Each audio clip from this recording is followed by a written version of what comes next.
Undroppables Playbook, a football podcast. With your hosts, Ashley and Mike, please sit back and enjoy the show.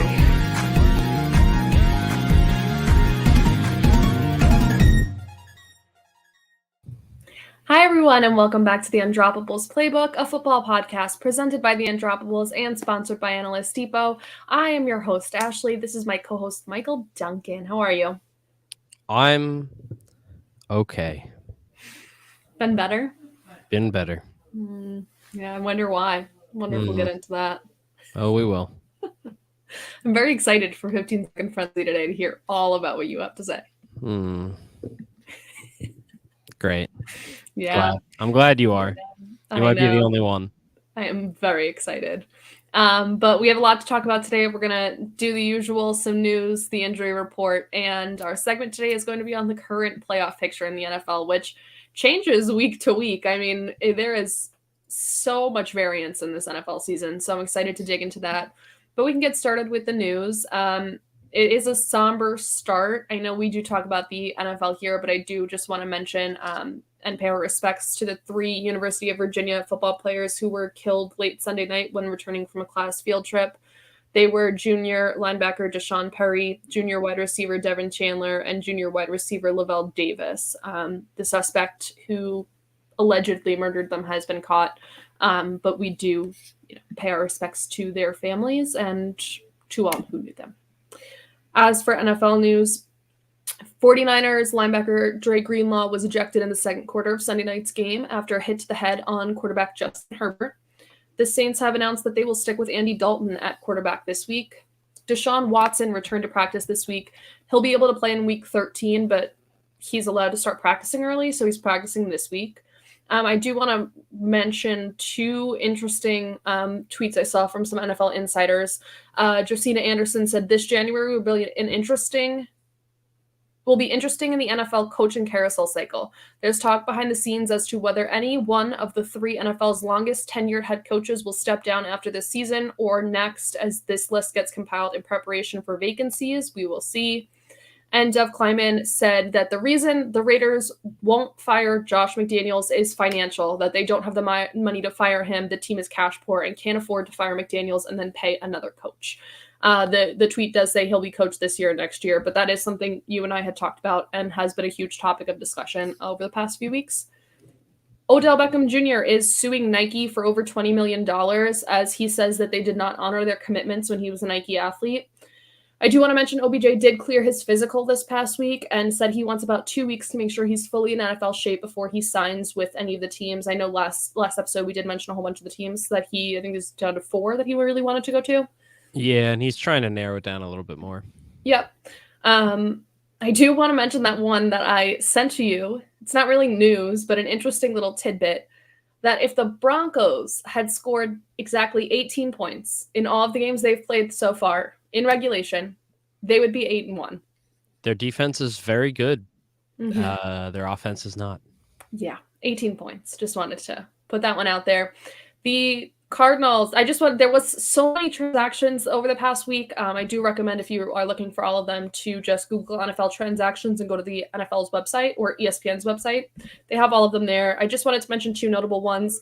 The Cardinals released running back Eno Benjamin. He was picked up by the Texans. And the Packers released their 2021 third-round pick, wide receiver and punt returner Amari Rodgers.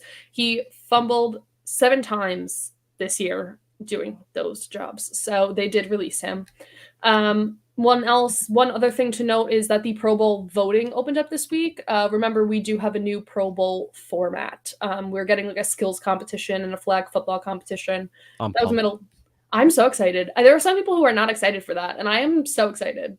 It's just like, I don't know, boring people aren't excited. Yeah. I don't know. Me and my one friend have an inside joke where we spend the whole year, we trash the Pro Bowl, Mm-hmm. but every year we get together and watch it. And It's always so bad. Yeah. But we always watch it. I'm excited. I think it'll at least be more fun. I love the NHL skills competition. So fun. I prefer Same with the NBA. I would prefer a skills competition. I actually watch that. The Pro Bowl, I will fall asleep. I watch the reruns of the ones from like the Peyton Manning, like Tom Brady early days. that they have on like NFL Network at random Yeah. times. I legitimately watch those reruns of just those skills competitions. They're so fun. They are. So I'm very excited about this new Pro Bowl. If you feel strongly that any of your team or any players you root for should be in the Pro Bowl this year, make sure that you vote for them. The players of the week this past week for the AFC on offense was Colts running back Jonathan Taylor. On defense was Steelers linebacker Alex Highsmith. And on special teams was Tennessee punter Ryan Stonehouse. For the NFC on offense, clear winner, Vikings wide receiver Justin Jefferson. On defense, Buccaneers linebacker Devin White. And on special teams, Commanders kicker Joey Sly. 4 field goals made, 2 over 55 yards, I believe. Yeah. Teams going on bye this week in week 11 are the Jaguars, the Seahawks, the Dolphins, and the Buccaneers. Let's get into our injuries. If you have anything you want to add, I know there are some you probably feel strongly about in this one. Just feel free to interrupt me. Will do. For quarterbacks, Cardinals quarterback Kyler Murray. That's like a tongue twister. Cardinals quarterback Kyler Murray. Right? It's just a little bit. I think Kyler you just Murray, have a twisted tongue. Yeah, maybe. I don't like that's like an actual medical thing. Did you know that? No, but now I feel bad. Like a tongue tie. I don't have that, but it's called a tongue tie. But I feel like I can't make fun of you for it now. Anyway, Cardinals quarterback Kyler Murray is still day-to-day with a hamstring injury. He did not play this past week. They're being a little bit not giving full information, but I think they do expect him to play this week. Panthers quarterback PJ Walker has a high ankle sprain. He will be out this week and is going to be replaced by Baker Mayfield. For running backs, Bears running back Khalil Herbert sustained a hip injury and has been placed on IR. Just a reminder, if you're placed on IR, you have to miss a minimum of 4 weeks. 4 games. Buccaneers running back Leonard Fournette has a hip pointer injury, and if you were like me and didn't know the exact meaning of that, that's a deep bruise to the ridge of the bone on the upper outside of your hip called the iliac crest. It's often a result of a direct blow to the hip or a hard fall. That's exactly what I thought it was. Exactly, and so smart. For wide receivers, Broncos wide receiver Jerry Jeudy has a muscle strain in his ankle that he got on his only snap in the game. After it was like a lot of fear that he would miss extended time, it did look like a pretty nasty injury. It seems he avoided the worst case scenario. He's officially classified as day-to-day. Broncos wide receiver KJ Hamler will miss the next few weeks with a hamstring injury. Seahawks wide receiver Dwayne Eskridge left the game with a hand injury. Pete Carroll says that it's just a bruised hand and he should be fine. Chiefs wide receiver Juju Smith-Schuster is in concussion protocol after a scary hit to the head, which once again we saw, I don't want to say a little bit, the fencing position, similar to what Tua did. Yeah, a little less. Good. Yeah, so it was a little less scary, I think, because, and I don't think it really was. I think it was just since Tua is a quarterback, they focused a little bit more on it than on a wide receiver, but he did go into the fencing posture. He will be in concussion protocol for the rest of this week. If you have him on a fantasy team, I don't know that I would expect him to play this week. I wouldn't. Yeah. Raiders wide receiver Hunter Renfrow is officially placed on IR with his oblique injury. Rams wide receiver Cooper Kupp was placed on IR after he sustained a nasty high ankle sprain against the Cardinals this past week. He did have surgery on that ankle, I believe, yesterday. So it was a ankle sprain that was severe enough to require surgery. Insiders seem to think it may be more than the 4 games. They're expecting somewhere maybe closer to 6. It is Cooper also, Kupp. like, by the time he gets back, why risk it? This team is not going anywhere this year. Yeah, exactly. So, I mean, he's a huge staple and corner piece of your organization. I don't know that I would rush him back if there's no really run for you. Exactly. Vikings wide receiver Justin Jefferson was added to their injury report with a toe injury, was limited at practice today. Nothing crazy. And same for Raiders wide receiver Devontae Adams. He was listed as limited in practice today with an abdomen injury. I like to bring up when we talk on the injury report that Wednesdays are the day that you will often see people be listed as limited in practice or limited participants because it's kind of more of a rest day for them. So if they're dealing with anything, they'll usually take Wednesday as a rest day. So don't look too much into it. Those are just 2 I wanted to point out. Bad week to be a tight end. Yeah, Chargers tight end Gerald Everett left the game with a groin injury. He's currently day-to-day, and Brandon Staley says, quote, "I think you'll see him out there in practice sometime this week." Cardinals tight end Zach Ertz will be out for the rest of the season due to a knee injury he sustained in this week's game. Raiders, I know, he was carted off the field. He was crying as he was carted off the field, so it did not look good, and their suspicions were confirmed he will miss the rest of the season. Raiders tight end Darren Waller was placed on IR with his nagging hamstring injury that he's had for a very long time, and they're just now putting him on IR. He's missed most games this year. I don't even have the official number, but he's missed. I want to say he's only played in 3, but I'll check. Yeah, he's missed a decent amount of time, so they're officially placing him on IR, so he'll be out for at least another 4. Yeah, he hasn't played since October 2nd, week 3. Okay. Yep. And Eagles tight end Dallas Goedert will miss extended time after he sustained a shoulder injury on Monday Night Football. The Eagles did place him on IR. Yes, just real quick on Dallas Goedert. I think that's the worst, maybe the second worst injury that this team could sustain on offense. Yeah. And I don't even necessarily think it's close. Obviously, you don't want to lose your quarterback, and I'm kind of keeping the quarterback in its own separate conversation. Yep. But maybe Lane Johnson is the only one. But at every other position, you've got depth. We have very little depth and very little proven depth at the tight end position. And Dallas Goedert was on track for a 1,000-yard season while also being one of the best blocking tight ends in the league. Yep. So that sucks. Yeah. Like I said, it was a really bad week to be a tight end. I believe Zach Ertz was also had the most receptions for tight ends behind Travis Kelce. So he was number 2 in receptions for tight ends this year, up to date. So both teams really needed that position and don't have much depth. But that, I think, like you said, for the Eagles, that is a very detrimental injury for them. Cardinals have second-round rookie. Yes. I forgot they had him. Very true. For offensive line injuries, the Browns left tackle Jedrick Willis rolled his ankle in this week's game. He's now day-to-day. He did miss the end of the game. Chiefs left tackle Andrew Wiley is in concussion protocol. Vikings left tackle Christian Darrisaw left the game with a concussion.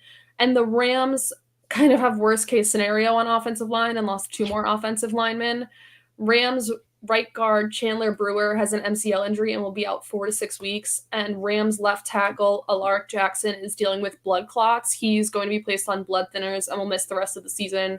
Team staff hope he'll be fine, but he will be missing the rest of the season. So the Rams lose more offensive linemen, which is literally worst case scenario for them. Yeah, that O-line is an absolute mess. And it's not getting any better anytime soon. Yep, and you have Matt Stafford, who I didn't mention, but he's expected to play this week. As of right now, he's supposed to come out of concussion protocol. But he's coming back to an offensive line that is paper thin and has really no depth. So it's not the ideal situation. No. No. And for defense, this is a little bit of a lengthy list. Defense and special teams. Bills linebacker Tremaine Edmonds left the game with a tweaked groin and will be evaluated throughout the week. Lions safety Deshaun Elliott is in concussion protocol. Colts defensive end Kwity Paye left the game and did not return with an ankle injury. So before the game, he was listed on the injury report with his ankle. Jeff Saturday said he didn't have a setback in the practices leading up to this week's game. He did have an ankle injury earlier in the season, so he's kind of just saying it wasn't a setback or anything. But Saturday has not offered any news following Kwity Paye's departure from the game. Titans cornerback Caleb Farley was placed on IR with a disc injury. Vikings cornerback Cameron Dantzler was placed on IR after his ankle injury that he got in week 9. They waited a week to kind of get some opinions. He's officially on IR. Eagles cornerback Avonte Maddox was placed on IR with a hamstring injury. Panthers cornerback Dante Jackson will miss the rest of the season with a torn Achilles. Chargers defensive end Christian Covington is out for the rest of the season after tearing his pectoral muscle. Chargers defensive tackle Otito Ogbonia was carted off the field, and Chargers expect he will miss the rest of the season with a patellar tendon rupture. That Chargers defense on all fronts has been plagued with injuries, so that's another worst-case scenario for the Chargers. Colts linebacker Shaquille Leonard officially had his back surgery, so he'll be out for the rest of the season. 49ers cornerback Jason Verrett tore his Achilles in practice last week and will be out for the rest of the season. In his career, he has had 2 Achilles tears, 2 ACL tears, a severe ankle injury which kept him out 15 games, a torn labrum, and has only played 40 games. That guy can't catch a break. His body does not like the game of football. No. So I feel so bad for him. He will be out for the rest of the season. And Dolphins defensive end Emmanuel Ogbo will miss the rest of the season after tearing his tricep muscle. Lots of IR stints coming up this week, which is... It's the middle of the NFL season. I know. And a lot of them are crucial injuries or crucial players that got injured. So I don't doubt that this shakes up the NFL a little bit and may put a twist on some of the games we see coming up this week. I agree. Yeah. I agree completely. But before we get into that, why don't you tell us about the games we saw this week? Alrighty. Yeah, so as always, 15-second frenzy. I have 15 seconds per NFL game this past week to tell you what happened. In my own words, Ashley's going to be timing me and letting me know when I have to move on to the next matchup. Perfect. Alrighty. I am ready when you are. All right. 3, 2, 1, go. Falcons versus Panthers on Thursday Night Football. Monsoon led to a heavy running game from the Panthers, which gave them revenge against their division rivals from a couple weeks ago. Marcus Mariota finally threw it more than like 15 times in a game, but he also got sacked 5 times. So I don't know. Maybe Arthur Smith is onto something, but probably not. Jags versus the Chiefs. Doug started with an onside kick, and it was awesome, and I loved it. And it kind of just didn't matter because the Jags defense. The Jags defense actually did pretty well early on, kept them in the game, but the offense could not keep up with them. Kadarius Toney showed out though, and he adjusted his gloves right before making a great catch along the sideline. He went 4 for 57 and 1. The Lions versus the Bears. Oh my! Justin Fields continues to shine, even if they aren't getting the wins. He got another 147 yards and 2 touchdowns on the ground this week. Cole Kmet also continues his midseason breakout, going 4 for 74 and 2. I have no clue what's going on with DeAndre Swift, and I'm not sure Dan Campbell does either, but Amon-Ra St. Brown is finally getting back on track. Vikings versus the Bills. This was the game of the year. This was incredible. It was a great game, and it had one of the wildest endings to regulation that I've ever seen. I truly don't know if I've ever seen a team take over from the 1-yard line after getting a stop on 4th down to win the game and then fumble the snap to give up the game winning/tying touchdown to then take it into overtime after they drive down the field and get a field goal. That was one of the most bizarre endings I've ever seen. I know I went over 15 seconds on that one. Saints versus the Steelers. The Steelers offense continues to disappoint, but the return of TJ Watt helped the Steelers over the very bad New Orleans Saints. Andy Dalton is expected to remain the starting quarterback, and the offensive is, I'm being told, expected to continue to be pretty darn bad. Next. Broncos versus Titans. Yawn. This is like the opposite of the Vikings versus the Bills. It was boring because that's how the Titans win games normally is, running the ball, but that's not actually how they won. They just won a very boring game because the Denver defense is really good and the offense isn't. And now they've lost. Dang it. Wow. Really did not nail that one. Nick Westbrook, it was good. Dolphins versus the Browns. The Dolphins continue to roll with Tua back and the Browns lose in the week leading up to Watson's return to practice. And it was really the running game that truly dominated this game, with newly acquired Jeff Wilson going 17 for 119 and 1 with another 8 for 65 and 1 from Mostert. Giants versus the Texans. Saquon carried the ball 35 times coming out of the bye and tabling contract discussions, which maybe he did on purpose, knowing he was about to go crazy against the Texans defense and possibly again next week against the Lions. Dameon Pierce was joined by Nico Collins as a very small bright spot on an otherwise very boring season. The Colts versus the Raiders.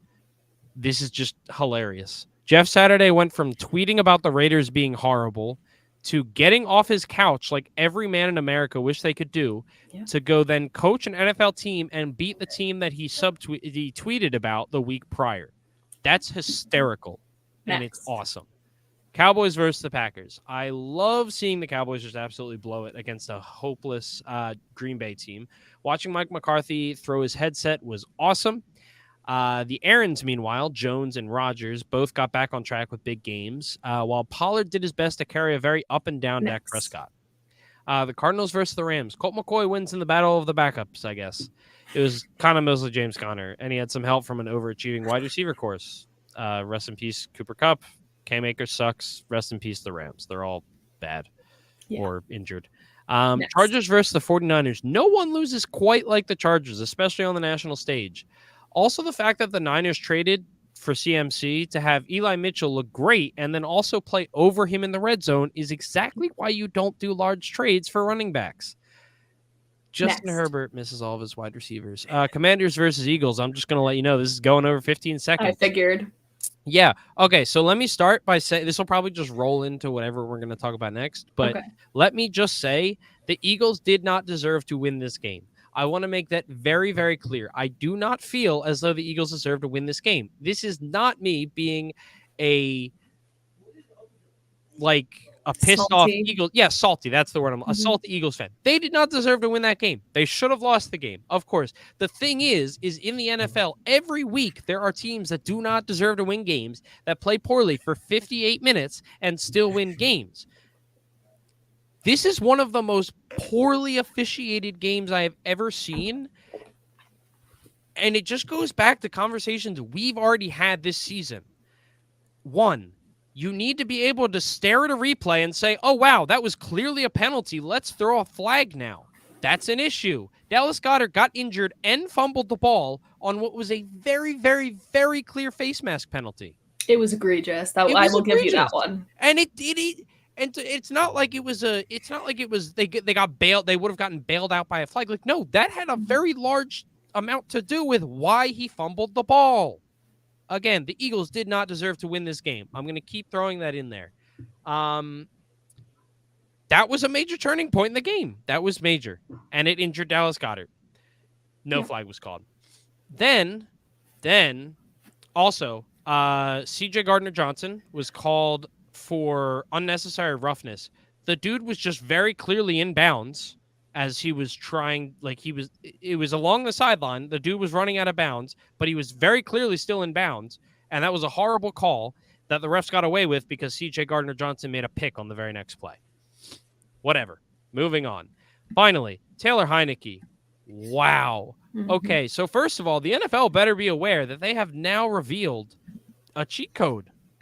Just an absolute cheat code. Taylor Heinicke, and I quote, said that the plan was to either look for Terry, and if he wasn't open, then to take a sack. Also, if you didn't see what happened, Taylor Heinicke took a knee in the backfield after scrambling around a little bit, and Brandon Graham, while rushing in, was called. He obviously went to go tag him down. He was called for roughing the passer. Mm-hmm. By the letter of the law, I guess that's a flag. But a good ref does not end the game that way, and a good ref would not throw the flag. Straight up, they would not throw the flag. After the game, the ref was asked about that call in particular, and he was stated saying that he had determined that Taylor Heinicke gave himself up. The whistle was not blown until Brandon Graham was about 2 inches from Taylor Heinicke. How is Brandon Graham supposed to know that the ref deemed that Taylor Heinicke gave himself up? You watch the replay, it's ridiculous. First of all, Brandon Graham did everything he could to stop, or at least slow down. He was literally sliding in on his knees. And yes, he hit him in the head or neck area because Taylor Heinicke was on the ground. Mm-hmm. There was nowhere else to hit him. And that is not the kind of call that the NFL is trying to prevent when they put that rule into place. That, like, they just straight up, it is just not the way that, like, that's not what they're trying to prevent. They're trying to prevent things that will get quarterbacks injured. That's not getting the quarterback injured. Good Lord. That is just ruining the game. That's a horrible call. And there's nothing Brandon Graham could have done in that moment because it looked like Taylor Heinicke was on his way up. Mm-hmm. He has 1.5 seconds to look at Taylor Heinicke and decide whether or not he fell and was going to take a sack or went down on his knees and took a knee, which you never see quarterbacks do in the backfield after starting like so far in the backfield. You don't do that. You do it when you're rushing and you're about to, like, score a touchdown when you don't want to. That's the only time outside of, like, kicks or QB kneels that you ever see a player on a field in the middle of a play take a knee. Brandon Graham is not at fault here at all. It's just horrible. Yeah. And also, by the way, Taylor Heinicke immediately got up and started celebrating. Yeah, he did. He was asking for the call before Good for Taylor Heinicke. He flopped the heck out of that hit, and he got the play call, and he got the foul call that ended the game. But that was absolute and total horse crap. Yeah, like you said, you and I have had the conversation, especially about roughing the passer this year, and just how entirely inconsistent it is. And the rules need to be adapted, like, so we can redefine what trying to bail out is, because I don't think that's clearly defined enough.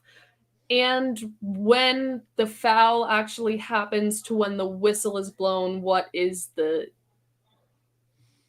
procedure? Like as a player, you can't know a play is dead until the whistle's blown because everything's subjective. And, that's part of sports, but the whistle was late. And then you put a game on the line, you put everybody in a bad position because I'm sure even with a loss, you don't want to be complaining about, officiating. That's not how you want to lose. I feel like me personally, I'd rather lose straight up than because of poor officiating because that is just not a fun way to lose. And that's the thing. I don't want to be talking about this. The Eagles did not deserve to win that. They did not deserve to win that game. I would love to just move on, but instead I have to be angry because that's just a horrible product by the NFL. And now I'm out here talking about this, and I'm so focused on this that I'm not able to talk about the things that the Eagles could have and should have done to be better. And it's just like it's so frustrating because it's incredibly frustrating because of how inconsistent it is. You're right. Yeah, and that's the thing is like, and it's across every penalty, across every team, every week, in and out. I mean, you have a hit like Juju had, and that doesn't get a call, and clearly deserved a call. Whereas you get Dre Greenlaw ejected, which probably should have happened, but with the way the NFL has been going, probably wouldn't in a lot of other cases. It's just entirely too inconsistent, and it's putting player health and safety at risk. It's putting games on the line, which is money on the line, which, like no one ever talks about that. It's careers, it's people's careers, and poor officiating is leading to it. And like you said, and they're not being held accountable at all. No. And that's the thing is they do the after game press conferences, right, where they have to have a very limited pool of reporters with pre-approved questions and don't ever get they don't have to answer anything. In trouble. No. They can answer, but they don't have to give a good answer. Yeah. Exactly. And it's one representative for the referees that comes out and talks about it. And you saw it too in the Bills-Vikings game, the Gabe Davis catch, because that Gabe Davis catch should have been reviewed and wasn't. And it wasn't a catch, very clearly not a catch. And I think you could have seen that even without replay. And they just moved on. And the ref at the end was like, yeah, that wasn't a catch. In his post-game press conference interview thing, he said, I'll give him that. I'll give him credit for that. He admitted he was wrong. Yes. But now imagine that happens and the game goes the other way. And of course. Yeah, exactly. You know what I mean? So it's a really weird spot. And we've been having serious conversations about reffing and officiating for years, but the past 2 years have been getting unbearable. Yeah. Yeah, because they're trying, they act as if they're trying to put things in for the safety and whatever and to improve the game, but they're not. They're doing it after people complain about it, and then it's called so inconsistently that it doesn't actually matter. It just actively makes the game harder to watch. I don't understand how hard it is to have an eye in the sky that can just say, make it the head ref who can just confirm or deny what people saw on the field. Okay, the eye in the sky saw the Dallas Goedert play. It's we didn't catch that this was clearly a face mask. I'm throwing a virtual flag right now, and we're going to overturn this. Or I saw the Taylor Heineke play, or I saw the CJ Gardner-Johnson. Oh, that dude was in bounds. We're picking up the flag. And he just says it to someone down there. It's 2022. We can have better solutions to this. It is infuriating. Yeah. I always say the same thing about the ball. I always say the same thing about the ball crossing the plane. It drives me crazy. Just put a chip on the ball, and then you can review the player out, if a knee was down after. But when you're trying to review a knee or a body part being down and the ball crossing the plane, it's too much to process in a short amount of time, and then it's changing the game because you're taking too long. Yep. We have technology. Put a chip in the ball, please. Yeah, I'm begging. I just don't get it. I just don't. Me either. I did want to mention, since we did talk about that game of the year, game of a really long time, I want to say, very good game. The Bills play again at home this coming week. Did you see the weather report? Oh, a lot of snow. 31 inches of expected snow, and they have no plans to move, relocate, or do anything to the game. And they're playing the Browns. No, I wouldn't either. It's going to be so much fun. Love the Bills. I do want to go to a game at that stadium once in my life. Could you imagine going to a 31-inch snow game? Well, So the snowball, Uh-huh. the Philly one with Yeah. LaShawn McCoy rushed for like, I want to say that it might have been a record for him. But some famous pictures. I had a ticket to Mhm. that game. You didn't And go? well, so it was my senior year of high school, and Mhm. it was my marching band banquet. So it was like the Mhm. big thing, and I was supposed to be there, obviously, give a speech, get an award, that kind of Mhm. stuff. And it ended up getting canceled because of all of Yep. the freaking snow. But I had to decide hours before that. Mhm. So a couple of my friends went, and they have a bunch of Sad. pictures, and it's very sad. Very sad. It's very, very, very sad. Especially because I love Megatron and I love LaShawn Mhm. McCoy, and that was a historic game. Yeah. Just sad.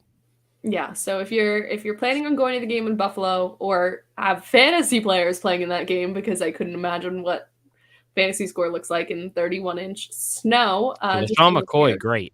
He actually like historically, like because he also played in Buffalo and he played in Mhm. snow games there. Like he has Yep. ridiculous stats in snow games. Yep. And it's interesting because the Bills always seem to come pretty prepared for these weather games. I mean, Oh yeah, that the Patriots Bills game, the really boring one but really well played one in the wind, snow, rain thing last year, where Mac Jones threw it like twice. I think that was the thing. yes. Yeah. So it seems like I believe they lost that. The Bills lost, but they know how to play in this weather. It's always harder for opponents, but yeah, it seems like playing in Buffalo is really interesting. I forgot he. Oh wow, yeah. So two notable snow games. In two games, one with the Eagles, the one I was talking about, and then one against the Colts with the Bills. Mhm. He totaled 370 yards and 3 touchdowns in those two games, and he also had a pretty decent game in his one season with the Chiefs Hmm. against the Broncos in the snow. So Interesting. maybe the best snow game player of all time. I love it. I'm excited for the snow game. Before we move on, do we want to talk about Jeff Saturday a little bit? Yeah, sure. Let's do it. So I did want to bring up, let me just pull him up real quick. So as you mentioned, Jeff Saturday was made for Sundays, apparently. So let me pull up the exact ones. I did want to pull up Jimmy Irsay's tweet afterwards, which says, "All you critics, you criticize all us in the NFL for losing. When we make moves to win, you act so righteous. Who you crappin'? Just win, baby." It's no game. Sorry, For I really those like. for I those really on like the regular pictures. podcasts, Duncan is showing us LaShawn McCoy's snow game pictures. They're also nice. I love the red in the snow. Oh yeah, those red. Oh yeah, it's beautiful. Yeah, it really Oh is. man, I it could was not imagine. I would have to wear a long sleeve shirt. Jason. I mean, yeah, that's because we're not NFL athletes. Ashley, I would I know. also have to wear at least a long sleeve shirt. I know, but they're still people. Do you know who that is? Not No. Riley, not the racist Riley Cooper. It's Good. my dad's favorite player, Jason Avant, baby. I love it. Okay, we can move Pat. on. I'm sorry. It's okay. Yeah. So yeah, I read Jim Irsay's tweet. And I do want to talk about the fact that they did start Matt Ryan, and also this tweet, which says in his last 2 games as a head coach, Jeff Saturday is 0-1 against the Fellowship Christian Paladins of Roswell, Georgia, and then 1-0 against the Las Vegas Raiders of Las Vegas, Nevada. That one was an absolutely that is good. tweet. Yeah, and that Colts win sent Derek Carr crying in he his legitimately press cried. conference. Yeah. And it was just a really wild series of events. So, what was the backup quarterback's name? Why is it slipping my mind? Not Matt Ryan. Sam Ellinger. Sam Ellinger. Yep. Sam Ellinger got first team reps all week leading up to the game with first team center.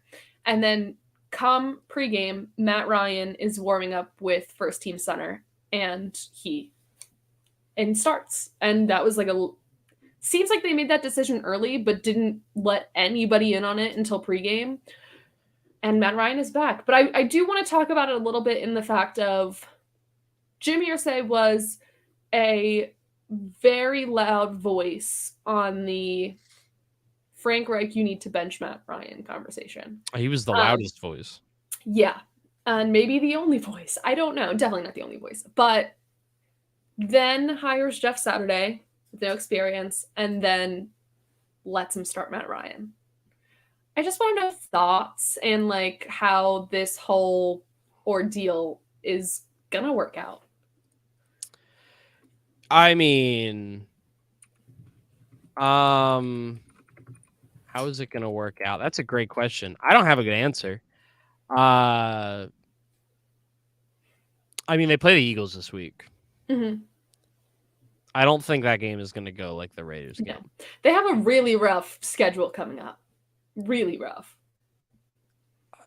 It's not going to be good, I don't think. No. Like, it was fun that they beat the Raiders. Like, it is legitimately fun. And, you know, I think we've both been on the same page the whole time. Like, we were rooting for Jeff Saturday. It's not his fault that Jim Irsay is a moron. Yeah.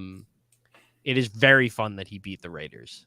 But I don't expect the rest of his coaching career to go like this. I do think that Matt Ryan is a better quarterback than Sam Ehlinger. And, of course, he should have been starting this entire time. But I don't think it's going to go well because it's just not a very talented team and the injuries are only getting worse. Yeah. And the other thing I just wanted to touch on real quick before we jump into our full segment is how do you think the hiring of Jeff Saturday, and Jeff Saturday even winning one game, you know, that's it, period. But Jeff Saturday was hired and has very clearly stated his role is to motivate the team. Was like really what he went with. You know, he resigned all play calling duties. He really himself says that he's there to like offer support and rally the team, and that's his position. How do you think this impacts the coaching carousel, the hiring of coaches throughout the NFL moving forward? I think there's still time to see how he does before we fully jump into that. But do you see there's any way that it changes that at all? I doubt it because I think the NFL as a whole is very slow to adapt. And not that I'm saying they should adapt because I do think that like you look at so many guys around the league. Like it's not like it's hard for you to do both. You can be an experienced coach and also motivate your players. Andy Reid, players love him, love playing for him. He motivates the heck out of them. He's also one of the greatest coaches of all time. So, like, no, I don't think it's going to impact it in the way that, you know, all of a sudden we're going to start seeing the Jeff Saturdays of the world get hired randomly. But, like, I mean, maybe some owners and some franchises that have been a little bit slower to it are maybe going to be a little bit more on board with the idea of a leader of men type. Like, I've said it before. I'll say it again. Like I give the owner of the Eagles, Jeffrey Lurie, like a lot of credit. Like Doug Peterson and Nick Sirianni were just two great people who also happen to be very good coaches, and like that was very important to him. So I do think that part of it is a very underappreciated in certain ways part of being a head coach, and in my opinion, it's probably the most important part. But I don't think you can just be Jeff Saturday. I think you also have to be a good coach. I agree with that. I think my only thing is I think it's being a good coach, but I think it may open the door for more coaches that take less of a role in play calling, which it has fluctuated throughout the NFL. But I think you may see in the coming handful of years that we may see head coaches with less play calling experience and less hands-on approach to play calling. Yeah, and I think... I think it's already going. I think you're right because I think it's already going away from that more than I would have expected. Like, I mean, looking at some of the people that have been hired recently, I mean, Nathaniel Hackett, it's not a good hire. Nick Sirianni, he didn't call plays ever in his career, and he's not calling plays right now. Most of the people that come out of Andy Reid's coaching tree have never called offensive plays for more than maybe a game. I'm trying to think of other recent head hires. Matt McDaniel, I don't believe he didn't call plays. Kevin O'Connell didn't call plays. Like, I agree with you because I do think that they are putting less of an impact or less of a weight. Thank you. On previous play calling experience, and maybe this idea of not even having it be all that important that they call plays once they're here. Yep. I mean, Nick Sirianni is a great example of it. And his team is 8-1, and he called plays last year. He gave it up to Shane Steichen halfway through the year, and Shane Steichen went into the year calling the plays. Like, what Nick Sirianni does is super important because he's such a huge part of the game plan and the play design and stuff. Yes. And, you know, we both said it about Nathaniel Hackett at the beginning of the season. Like, he needs to focus on being a head coach and making all these decisions. We've talked about it with Cliff Kingsbury. He's so busy focusing on the offense that he's horrible at in-game management. Yeah. And that he's the only person that can do that because he's the head coach. So I think you're right. I think you're spot on. Awesome. So why don't we get to talking? We are past the midway point now about the NFL playoffs, because I think this is a lot different than what people expected it to look like going into it. So why don't you read us off where we're at for playoffs right now? Or you take the AFC or NFC and I'll do the other. Before I do that, I'm going to talk about my balls, Ashley. Okay, please. So support for this show, the Undroppables Playbook, is brought to you by Manscaped, who is the best in men's below-the-waist grooming. Their products are precision-engineered tools for your family jewels. Manscaped's Performance Package, which I am wearing the underwear right now, is the ultimate men's hygiene bundle, and it's also very comfortable. Join over 6 million men worldwide who trust Manscaped with this exclusive offer for you. Well, maybe not you, Ashley, but a man in your everyone else. 20% off and free worldwide shipping with the code UND at manscaped.com. And if my math is correct, that's about 12 million balls. And it could be 0 more if you buy it, Ashley. I love it. On the bright side, the underwear is very comfortable. It is my favorite pair of underwear. It's very comfortable. Interesting. They're like they're boxer briefs. They're great. I am a boxer briefs man. So yeah. Tyler recently got a pair from a golf store that said that golf store is not our sponsor. I know, but I had to bring it up. It was very funny. No, not a sponsor. Either way. Manscaped. Okay. All what right, was I going to tell you about? Why don't we talk about the AFC first? Why don't you tell me a little bit about what it looks like for the AFC playoff picture? Did you say AFC or NFC? AFC. Oh, okay. So newly in the first seed, I believe. Yes, newly in the first seed, we have the Kansas City Chiefs at 7-2 in the lead in the AFC West. Right behind them, jumping up to the lead in the AFC East are the 7-3 Miami Dolphins, overtaking the Buffalo Bills. In the third seed, we have the 6-3 Tennessee Titans. And in the fourth seed, we have the 6-3 Baltimore Ravens. Those would be our division leaders right now. And then in the wild card spots, we actually have the rest of the AFC East.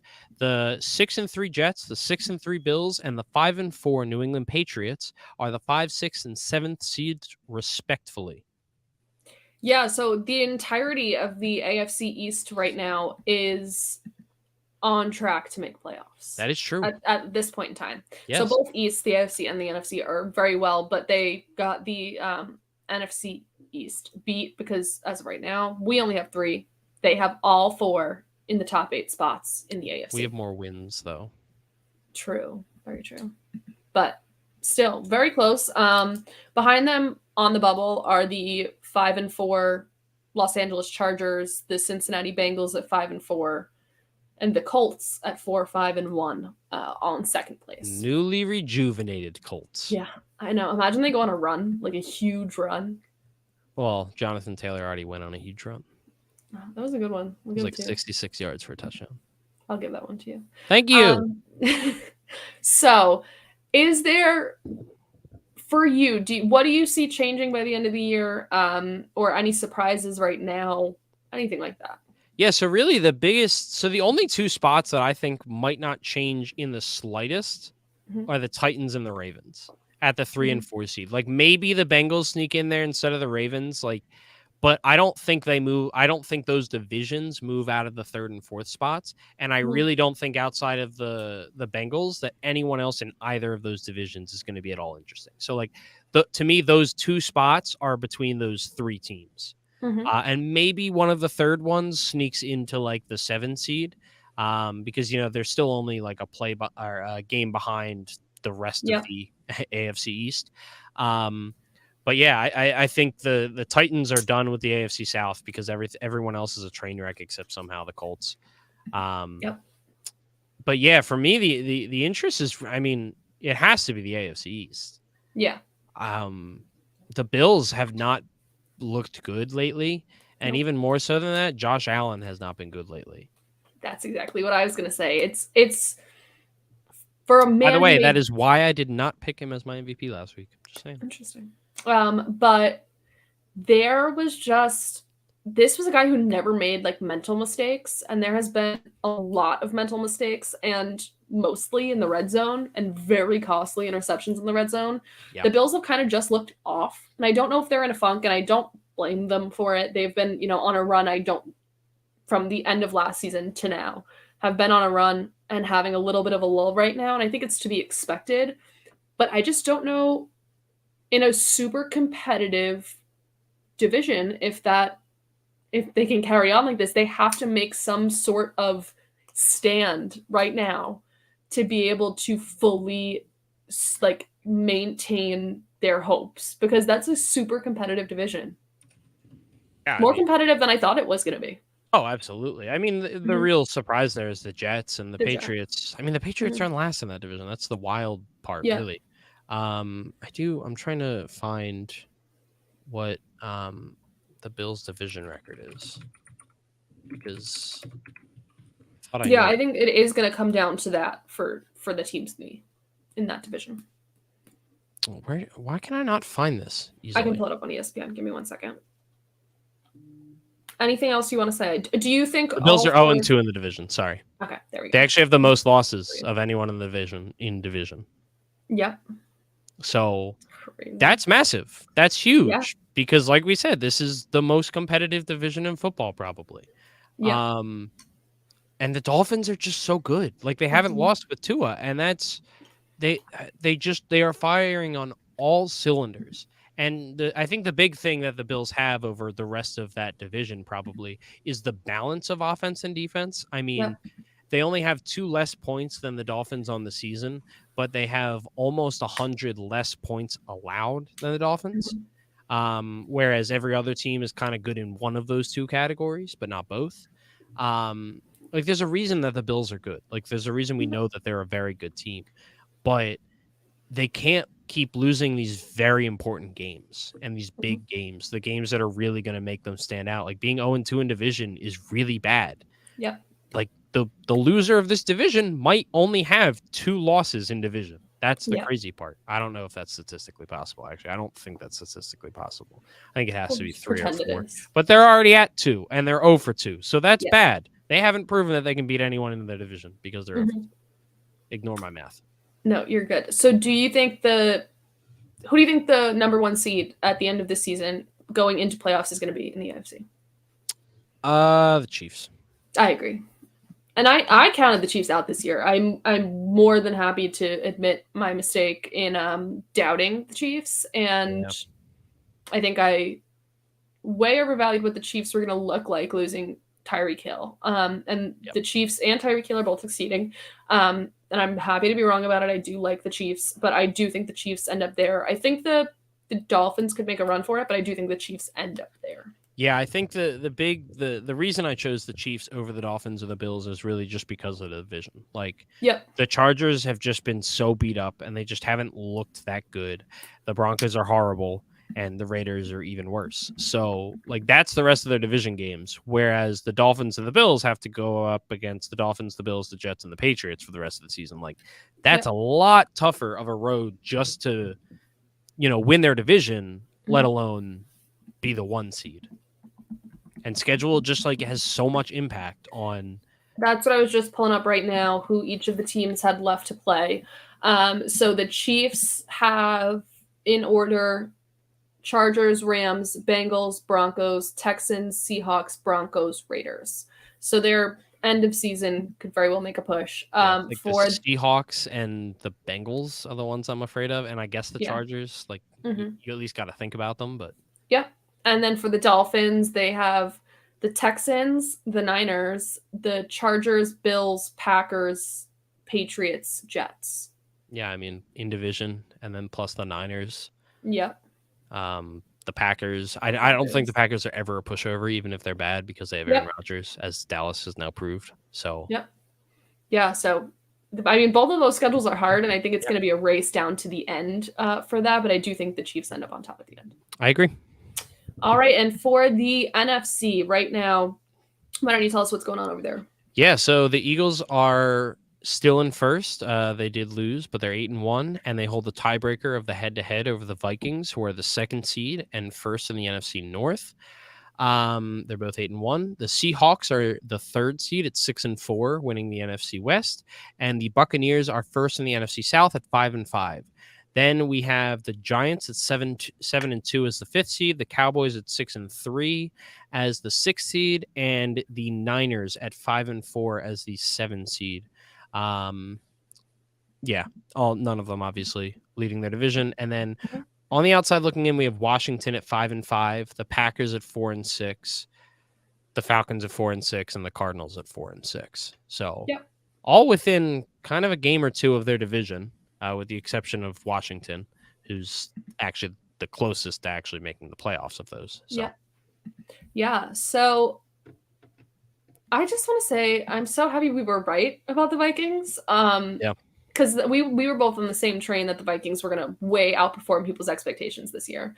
And I'm happy we planted that flag because they really are outperforming. And I mean, this team has a chance at being first in the NFC with injuries for the Eagles and, a lot of division games still coming up.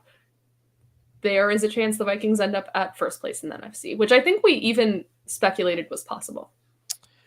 Yeah, I don't think they're going to be first in the NFC. The Eagles' schedule is soft. Yeah. I mean, the Who division the Vikings game have left to play? I couldn't tell you off the top of my head. I'll pull it up right now. And I'm not. I still think that the Eagles are the best team in the NFL. They had a bad night. They had 3 turnovers.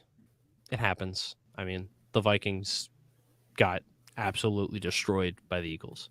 They had a bad night. It happens.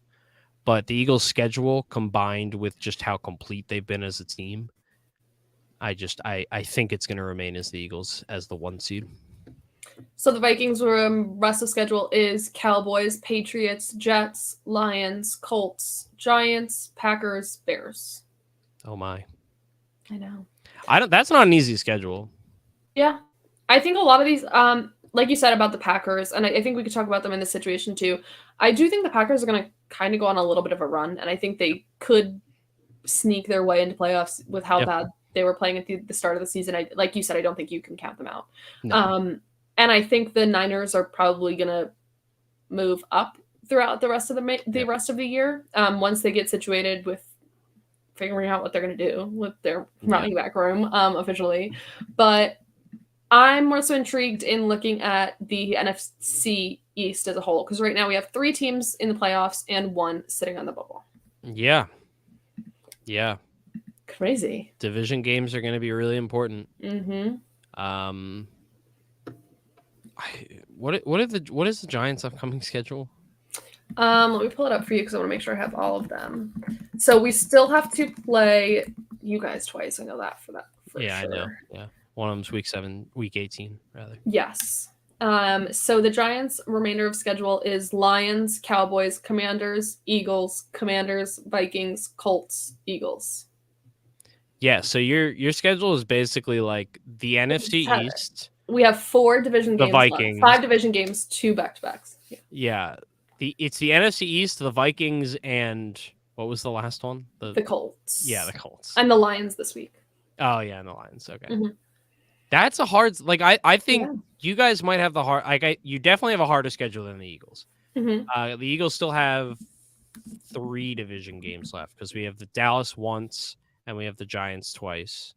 But then our out-of-division opponents are not very good, if I remember. I mean, we play the Packers, which whatever. I've already said what I've had to say about them. We play the Bears. There's not a ton. And the Cowboys It's kind of mixed. The Cowboys have the Vikings, Giants, Colts, Texans, Jags, Eagles, Titans, Commanders.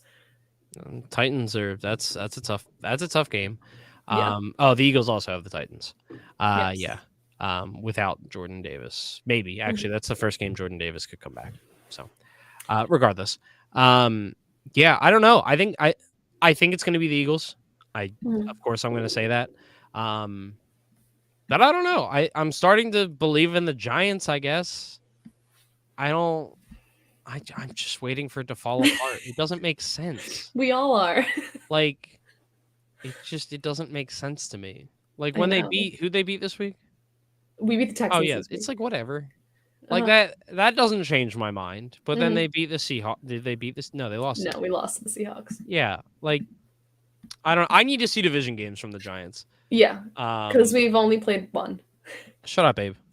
I am only played one. I am a homer. I know. He openly admits to being a homer. Absolutely, so but if you try and tell me if you really try and tell me that the Giants have played better football than the Eagles, then you're just a moron.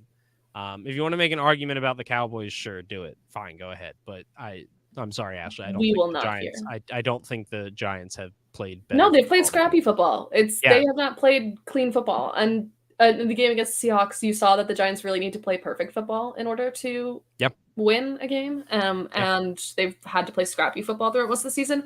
And whatever happens, I give them the benefit of the doubt that like this roster is so depleted that even coming up with 7 wins is more than what Vegas projected them for. Yeah, like that's the thing is the fact that they're 7-2 means they've already overachieved. If they lose out the rest of the season, they've already overachieved. Yep. That's why I'm waiting for the bill to come due. It has to come due eventually. Yep. I understand that because trust me, it feels like every Sunday I'm watching like a deck of cards, like a house of cards, I should say. And like one wrong move is going to send us overboard, but they've done really well so far. And I don't doubt that they could be in this mix at the end of the season. As for the bubble teams, if you had to pick one that will get... I'm sorry. I lost you there. What was the question?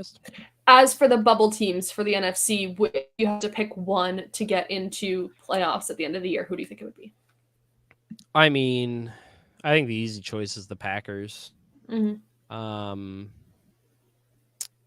maybe Washington, maybe because again, the NFC East as a whole just has generally easy schedules.